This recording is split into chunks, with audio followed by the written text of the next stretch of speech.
கடந்த அதிமுக ஆட்சிக் காலத்தில் குமரி மாவட்ட கடற்கரை கிராமங்களில் கொண்டு வந்த 9 துணை சுகாதார நிலையங்களை தமிழக அரசு முடக்கியுள்ளதாக இன்று கன்னியாகுமரி மாவட்டம் நாகர்கோவில் ஆட்சியர் அலுவலகத்தில் நடைபெற்ற மீனவர் குறைதீர்க்கும் முகாமில் மீனவ சங்க பிரதிநிதிகள் குற்றச்சாட்டு எழுப்பியுள்ளனர். மேலும் மீன்பிடி படகுக்கு தேவையான மானிய விலை, மண்ணெண்ணெய், கடல் அரிப்பு ஏற்படும் போது மீனவ கிராமங்களில் தூண்டில் வளைவு அமைத்து கொடுக்க மறுப்பதாக குற்றச்சாட்டியுள்ளனர்.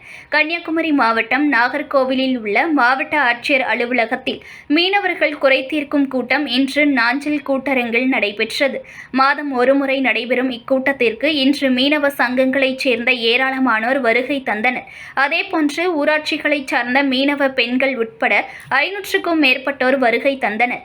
இந்த நிலையில் மாவட்ட ஆட்சியர் அலுவலகத்தின் மீனவர் குறைதீர்க்கும் முகாம் அலுவலகத்தை திடீரென மீனவ சங்கத்தினர் முற்றுகையிட்டனர். தங்கள் மக்களுக்கு வழங்கப்படக்கூடிய சலுகைகள் அவர்களுக்கும் சென்று சேரவில்லை எனவும் மனு அளித்தனர். இதில் 3 ஆண்டுகளில் 100க்கும் மேற்பட்ட மனு கொடுத்தும் எந்தவித நடவடிக்கையும் எடுக்கப்படவில்லை என மீன் விவசாயிகள் உற்பத்தியாளர் கூட்டுறவு சங்கம் சார்பில் மனு அளிக்கப்பட்டது. அதேபோன்று ஆரோக்கியபுரம் முதல் நீரோடி வரை உள்ள கடலோர மீனவ மக்கள் 10,000 பேர் படகுகளில் சென்று மீன்பிடி தொழில் செய்து வருகின்றனர். ஆனால் மாவட்டத்தில் 3,000 படகுகளுக்கு மட்டும் அரசின் மானிய மண்ணெண்ணெய் கிடைக்கப் பெறுகிறது. ஆனால் அனைவருக்கும் மானிய மண்ணெண்ணெய் கிடைக்க அரசு உரிய நடவடிக்கை எடுக்க வேண்டும். அதேபோன்று அதிமுக ஆட்சிக் காலத்தில் கடற்கரை கிராமங்களில் 9 துணை சுகாதார நிலையங்கள் இருந்தன. தற்போது திமுக ஆட்சியில் அனைத்தும் அகற்றப்பட்டுள்ளது. இதற்கு கண்டனம் தெரிவித்தனர். அதேபோன்று கடல் அரிப்பு ஏற்படுகின்ற மீனவ கிராமங்களில் தூண்டில் வளைவு அமைத்து தர பல ஆண்டுகளாக கோரிக்கை வைக்கப்பட்டு இருக்கிறது.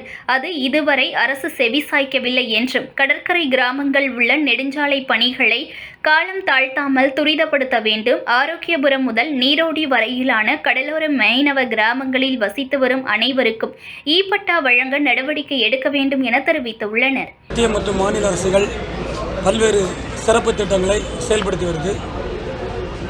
கன்னியாகுமரி மாவட்டத்தில் மாதந்தோறும் நடைபெறும் மீனவர் குறைதீர்க்கும் கூட்டம் கடந்த பல வருடங்களாக நடைபெற்று வருகிறது.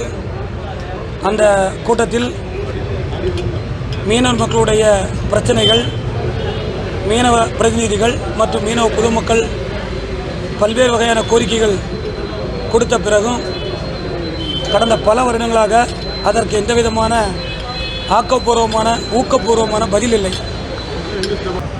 கன்னியாகுமரி மாவட்ட மீனவ மக்களின் பிரச்சனையை கொண்டு செல்லும் வகையில் இன்று நடைபெறும் மீனவர்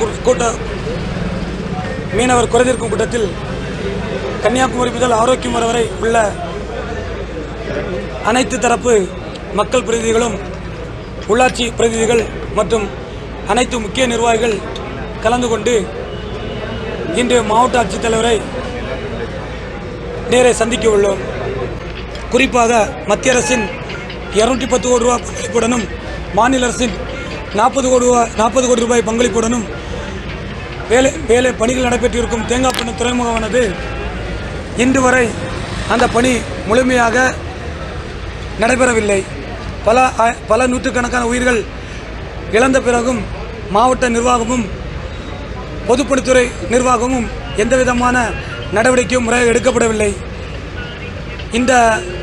இது ஒரு புறம் இருக்க, கன்னியாகுமரி மாவட்டத்தில் சுமார் 10,000 வள்ளங்கள் மீன்பிடி தொழில் செய்து வருகிறது. அதில் சுமார் 3,000 வள்ளங்களுக்கு மட்டும்தான் இன்று வரை மானியம் மண்ணெண்ணெய் வழங்கப்படுகிறது. மீதியுள்ள 7,000 வள்ளங்களுக்கு இன்று வரை அரசு எந்தவிதமான மண்ணெண்ணெய் வழங்குவதற்குரிய நடவடிக்கை எடுக்கப்படவில்லை.